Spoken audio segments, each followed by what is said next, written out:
Hello citizens, and welcome back to Forge Core Gaming. I'm your host Phoenix, and today we're going to be doing something a little different than usual.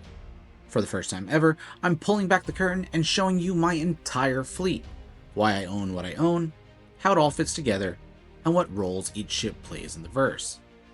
And with Invictus Fleet Week 2955 just 8 days away, I'll also be revealing exactly what I'm planning to buy this year, from tactical upgrades to pure passion picks. That's up next. Before we dive in, please do consider subscribing as a free way to support the channel as we explore everything Star Citizen has to offer. Likes and comments always help as well, whether you're giving feedback or just want to talk ships. But enough of the shameless plug, let's get into it. Invictus isn't just another event. It's the Super Bowl of ship shopping. Manufacturers roll out their finest, limited ships resurface, and players everywhere brace their wallets for impact. And for fleet builders like me, it's the ultimate time for theory crafting, temptation, and a little bit of self-justification.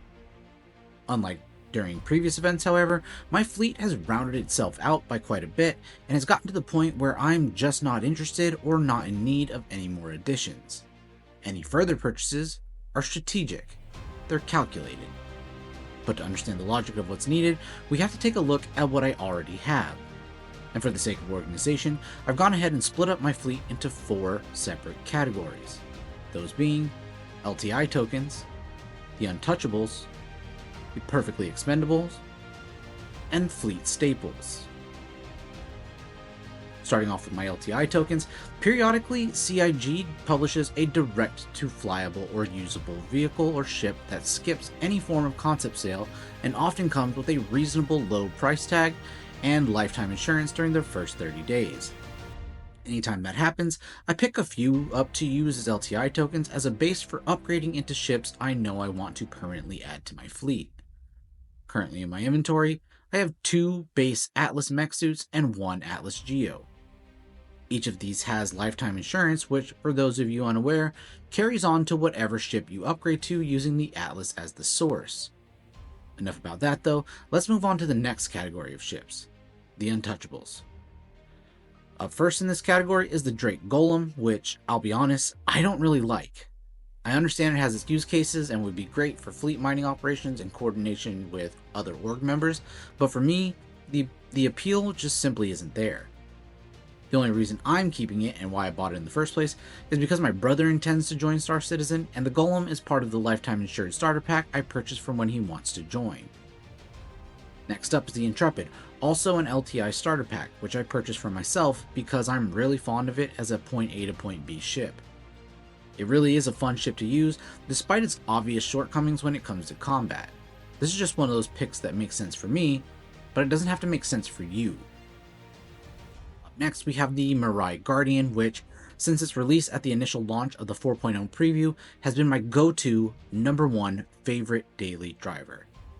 Overall, due to the fact that it's enjoyable to fly, has a complete interior, and a respectable amount of firepower, the Mirai Guardian is probably my favorite ship in the game.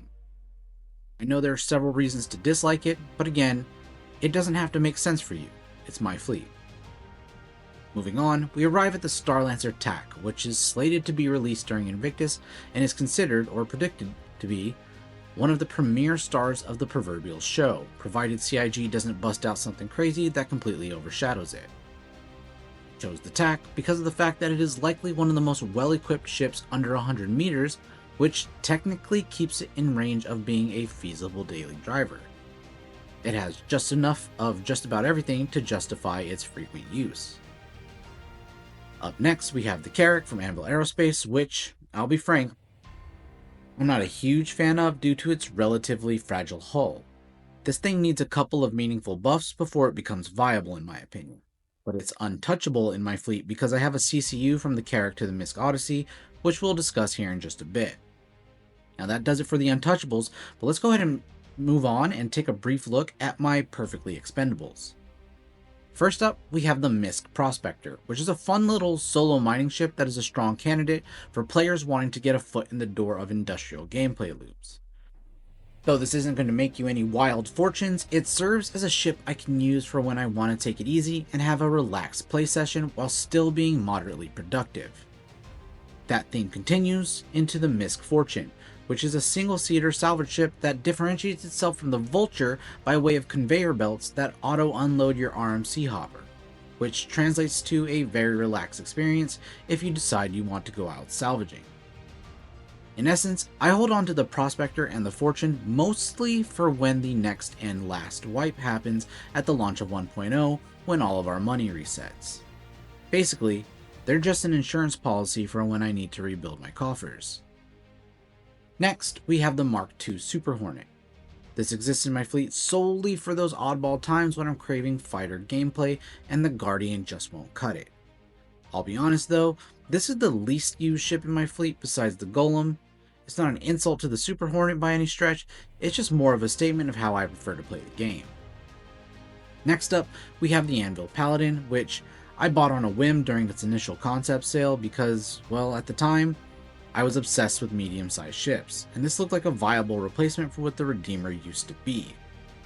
It still is a fun concept in my opinion, but I've matured since then, and I really don't spend a lot of time doing combat-oriented activities anymore, so a specialist ship like this may not fit my fleet as perfectly as it used to. Moving on, we have the C2 Hercules Starlifter, which is just, it's amazing. And I use it almost daily as I've really been diving into cargo hauling recently, which is a huge surprise for me because on the surface, cargo hauling is about as entertaining as washing paint dry. But I don't know, it's simple, it's profitable, and can be kind of fun when you're stacking 9 to 12 contracts at a time. And at this point in the game, the C2 is simply the best traditional style hauler there is. But that may be changing soon with the Ironclad on the way, we'll just have to find out. The reason it's in my Expendables is because I don't have LTI on it, so technically there's nothing stopping me from temporarily melting it so that I can use that money for another CCU or just to try out new ships. Finally, we have the Polaris, and I feel the judgment already from some of you. I'll be honest though, I'm not a huge fan of the Polaris at this point in time. Personally, it doesn't feel like a capital ship on the inside, it just feels like a really big ship. I also think the one thing that it's supposed to be good at, well, it's not very good at it. I'm also not a fan of the interior. It leaves a lot to be desired as far as fit and finish goes. Be it the poorly lit medbay, the maddeningly slow elevators, the poorly designed captain's quarters, or the bridge that makes you feel like you're flying a much smaller ship than you actually are. The capital ship experience just isn't there for me with this one. With that said, it's in the Expendables category, but I will not melt it, as its melt value is right around $400. The plan is to CCU it if they ever move larger capital ships out of the hull limited classification. But that's for another video. Finally, let's move on to my fleet staples. Kicking it off with one of my favorite ships in the game, honestly, I'd struggle to find a ship I like more than this one. You know it, we're talking about the CNOU Pioneer. I think it goes without saying, the Pioneer is probably one of the most sought after ships when it comes to non-warfare. And for good reason. As it stands, the Pioneer is going to be a powerhouse force multiplier when base building comes out. First off, it will act as a mobile base as you build your actual ground facilities. And it will be capable of mining resources from the planet where it's landed by way of mining arms that extend from the landing gear. You can use it to craft small ships, in addition to items, components, and firearms, meaning on its own, it will open up at least 3 gameplay loops simply by virtue of its existence. And of course, we can't forget the real reason why people purchased the Pioneer: space stations. As many of you know, the Pioneer is slated to be the only ship that will be capable of crafting the necessary components for constructing a space station, which, for many citizens, is the ultimate endgame goal. Okay, moving on. Next up we have the Orion, which I purchased as a means to feed and fuel space station building. Not really needing much of an explanation there, the capital class mining vessel will be the top tier performer when it comes to mining asteroid fields. But in addition to just mining, the Orion will also have onboard facilities for refining what you mine, meaning you reduce the delta between gathering the resources you need and actually having them in a usable state. We're on the home stretch as we move to the Misk Endeavor, which is in my fleet simply for the rule of cool, as it was one of the first cap ships I saw when I started diving into Star Citizen content prior to officially joining the community. Personally, I really enjoy the idea of modularity and a science-based ship, but I'm unsure as to how that will fit into the latest trajectory of the game overall. With that said, I am holding on to it, as some speculate that due to changes in the scope of the game, there is a mild likelihood that the Endeavor will become yet another ship capable of building space stations. And it never hurts to have extras, I suppose. Finally, we arrive at our final fleet staple, the Misk Odyssey, which, again, kind of falls under the rule of cool and lives in my fleet simply for the reason that I really like Misk ship layouts. Plus, the concept of an exploration style gameplay really hits home for why I started playing Star Citizen in the first place. Alright, that was a rather lengthy sprint through my fleet, so now let's get down to business and talk about my purchasing plan for Invictus 2025. When it comes to new ships, I'm really not in a position where I need anything that is guaranteed to be coming out. Personally, I'm not terribly interested in a missile boat variant of the Guardian, especially since the Key, which I have, is a quantum dampening ship, and that's the only quantum dampener in my fleet. I'll be honest, I've never actually used it, nor have I felt inclined, but it's better to have it and not need it, than to need it and not have it. Also, I already have the Starlancer TAC, so that's covered. The Greycat MTC, well, that's a ground vehicle, and the dollars to AUEC conversion, from a value standpoint, is a really unfavorable one when it comes to ground vehicles. So if I get the Greycat vehicle, it will be with AUEC in a couple of months when it becomes available in the game. Then we get to the Anvil Asgard, which sounds like another dropship type setup, which, let's be honest here, there really isn't much use for in the game as of right now. I also don't see myself going out of my way to engage in gameplay that requires dropships, so this is kind of a miss for me. With that said, I likely will melt the C2 temporarily in order to temporarily purchase the Asgard, just so I can check it out and do an in-depth review on it. So make sure you're subscribed if you enjoy watching ship reviews. I tend to really take my time on them and make them worth watching. I will also do something similar if rumors are to be believed that the Ironclad is going to be coming out. Basically, I'll just be recycling store credits in order to test most of the new ships. But I'm also not married to the idea of having any of them besides the TAC, which I already have. Now, this doesn't mean that I intend to not spend any money for real at Invictus.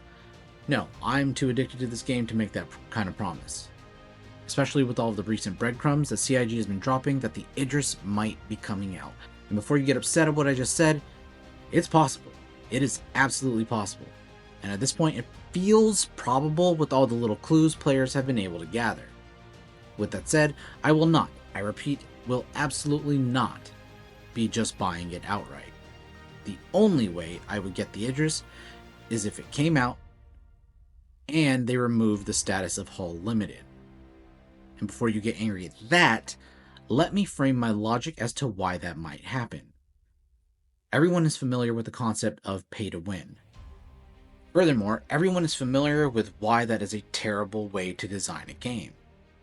Every game studio in the world knows that it's a bad idea.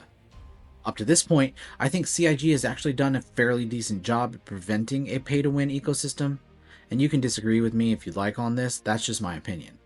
But making the Idris cost prohibitive and hull limited puts a huge advantage in the hands of those who already own it, and that's an advantage that can't really be compensated for.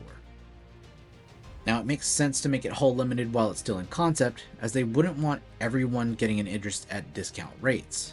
But, and again, this is just my opinion, it does not make sense to keep it hull limited after full release to fly. Now, of course, there exists a precedent for keeping ships hull limited after their full release, a la 890 Jump and Connie Phoenix, but neither of those are really game-busting ships.